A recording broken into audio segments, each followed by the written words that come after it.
ഭഗവാനെ കാത്തോളനെ. വക്കാലത്തൊപ്പിട്ട് കിട്ടിയത് നിന്റെ കടാക്ഷം തന്നെ. ഇനി കോടതിയാണ്, എന്തും സംഭവിക്കാം.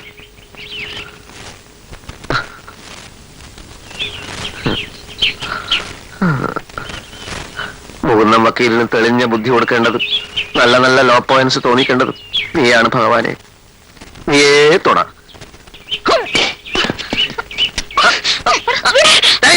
അത് ഉറഞ്ഞിട്ടില്ല.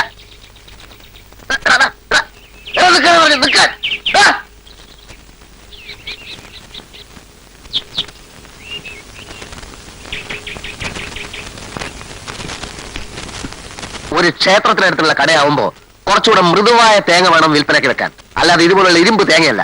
മനസ്സിലായോ?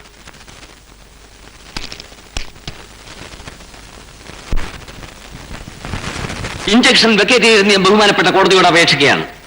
പാർട്ടീഷൻ കേസിന്റെ വിധിയാകുന്നതിന് മുമ്പ് ഇഞ്ചക്ഷൻ വെക്കേറ്റ് ചെയ്താൽ കക്ഷികൾ അധ്യാപകരെ ചേർക്കുകയും അവരിൽ നിന്നും കോഴ വാങ്ങി സ്ഥാപനത്തിന്റെ പേരിൽ ബാധ്യതകൾ ഉണ്ടാക്കുകയും ചെയ്യും. ഈ ഒരു സാഹചര്യം കണക്കിലെടുത്ത് ഇഞ്ചക്ഷൻ സസ്റ്റെയിൻ ചെയ്യണമെന്നും സ്വത്തുക്കളുടെ കാര്യത്തിൽ എന്റെ കക്ഷിക്ക് അനുകൂലമായ വിധി ഉണ്ടാകണമെന്നും അപേക്ഷിക്കുകയാണ്. I have filed a detailed objection, Your Honor. അന്യായക്കാരൻ കാലാകാലങ്ങളിൽ അയാളുടെ അച്ഛനിൽ നിന്ന് സ്വീകരിച്ചിട്ടുള്ള വസ്തുക്കളുടെ യഥാർത്ഥ വിവരങ്ങൾ ബഹുമാനപ്പെട്ട കോടതിയുടെ മുൻപിൽ ബോധിപ്പിക്കുകയാണ്. 1979 ജനുവരി 13 വെള്ളിയാങ്കര സബ് രജിസ്ട്രേഷൻ ഓഫീസിലെ 1083 നമ്പർ രജിസ്റ്റർ പ്രകാരം survey number 8/2A Meethala Chathoth Thengumparamba 75 cent. 1982 September 27 308 number register പ്രകാരം സർവേ നമ്പർ 3/83A 20 സെന്റ് സ്ഥലവും അതിലുണ്ടായിരുന്ന ഈർച്ചമില്ലും മില്ല് ഉപകരണങ്ങളും. 1987 ജൂൺ 19 സർവേ നമ്പർ 13/47A നെൽകൃഷിക്ക് യോഗ്യമായ 4.5 ഏക്കർ ഭൂമി. ഇത്രയും വസ്തുക്കൾ അന്യായക്കാരൻ നിർബന്ധമായി അച്ഛനിൽ നിന്ന് കൈപ്പറ്റിയായിട്ടാണ് അറിവ്. ഭൂമിയിൽ അധികവും അയാൾ കൈമാറ്റം ചെയ്തതായ രേഖകളുമുണ്ട്. പണമായും സ്വർണമായും വേറെയും വസ്തുക്കൾ കൈപ്പറ്റി പലതും ദൂർത്തടിച്ചായിട്ടാണ് അറിയുന്നത്. അങ്ങനെ ഒരു വ്യക്തിയുടെ ഇഞ്ചക്ഷൻ നിലനിർത്തരുതെന്ന് അപേക്ഷിക്കുകയാണ്. സ്കൂൾ എന്ന് പറയുന്ന ഒരു പൊതുസ്ഥാപനമായതുകൊണ്ട് അത് ഉത്തരവാദിത്തമില്ലാത്ത ഒരാളുടെ കൈകളിൽ ചെന്ന് ചേരാൻ പാടില്ല. 1 സെന്റ് ഭൂമിക്ക് പോലും ഇനി അന്യായക്കാരന് അവകാശമില്ല. സംഭവമൊക്കെ ശരിയാണ്. അതിനെ മറികടക്കാനുള്ള കാര്യങ്ങൾ പറയാനാണല്ലോ നിങ്ങളെ വെച്ചിരിക്കുന്നത്. ആ അമ്മയും മുഴുവൻ വെറും പാവങ്ങളാണ്.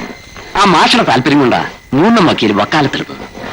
എന്ന് വെച്ചാൽ താൻ പറയുകയാണെങ്കിൽ അവരേത് രീതിയിലുള്ള കോംപ്രമൈസിനും തയ്യാറാവും. ഞാൻ അവറ്റകളുടെ അടുത്ത് കോംപ്രമൈസിന് പോകാനും വേണമെങ്കിൽ മതി. ഇത്രയും സ്വത്തുകൾ അച്ഛൻ തനിക്ക് വന്ന സ്ഥിതിക്ക് ജോലിയും കൂലിയും ഇല്ലാത്ത നിരാലംബരായ യാത്രികർക്ക് അനുകൂലമായിട്ട് വിധി ഉണ്ടാവും.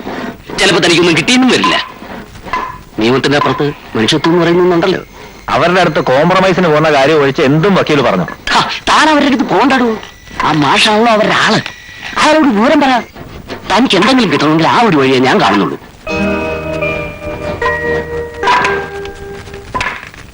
मेरे मन की गंगा और तेरे मन की यमुना का बोल राधा बोल संगम होगा के नहीं. अरे बोल राधा ഇതിനേക്കാളും നല്ല മറ്റേ പാട്ടാ. ഏത്? ദോസ്ത് ദോസ്ത് നാ രഹാ പ്യാർ പ്യാർ.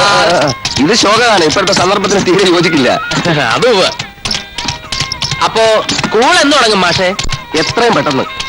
പിന്നെ നിന്റെ വണ്ടി എപ്പോഴും സ്കൂളിന്റെ അടുത്ത് തന്നെ ഇട്ടേക്കണം കേട്ടോ. എനിക്ക് ജംഗ്ഷനിൽ പോവാനും പിന്നെ സ്കൂളിന്റെ ഓട്ടം തന്നെ ഒരുപാടുണ്ടാവും അല്ലേ?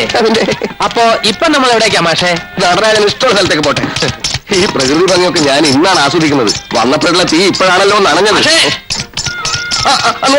നിർത്ത്. വൈദ്യരെ, പ്രഭാകരൻ കേസ് പൊട്ടുമെന്ന് ഉറപ്പായി. സ്കൂൾ നമുക്ക് തന്നെ. ഞങ്ങളെ പ്രകൃതി ഭംഗി ആസ്വദിക്കാൻ പോവുക. വരുന്നോ? അപ്പൊ വിധി നമുക്ക് അനുകൂലമായിരിക്കും അല്ലേ? സംശയമുണ്ടോ? മുകുന്ദം വക്കീൽ അവന്റെ ആഫീസ് പൂട്ടിച്ചു. ദൈവം ഉണ്ടല്ലോ മോളിൽ. മാഷേ, ഇതാരാണെന്ന് അറിയാവോ? ഇല്ല. നമ്മൾ രണ്ടാളും ഒരു തോണിയിൽ യാത്ര ചെയ്യുന്നവരാ. എച്ചമാവാൻ ഉള്ള പണി കളഞ്ഞു കുളിച്ച അധഭാഗ്യൻ. ഓഹോ. ഞങ്ങൾ തിരുവനന്തപുരത്ത് ശക്തമായി പിടിച്ചിട്ടുണ്ട്. എന്തിന്? സ്കൂള് സർക്കാരിനെ കൊണ്ട് ഏറ്റെടുപ്പിക്കാനേ. അതിന്റെ ആവശ്യമേ ഇല്ല. മാഷ് ധൈര്യമായിട്ടിരി. കേറി വന്നാൽ ഒരാഴ്ച. വണ്ടിയിൽ വരുന്നോ? എങ്ങോട്ടാ പക്ഷേ? എങ്ങോട്ടുമല്ല. മഴക്കാറ് നീങ്ങി മാനം തെളിഞ്ഞു. അപ്പൊ പിന്നെ കാണാം. നടരാജ, വണ്ടി വിട്ടു. ആയിക്കോട്ടെ ആയിക്കോട്ടെ.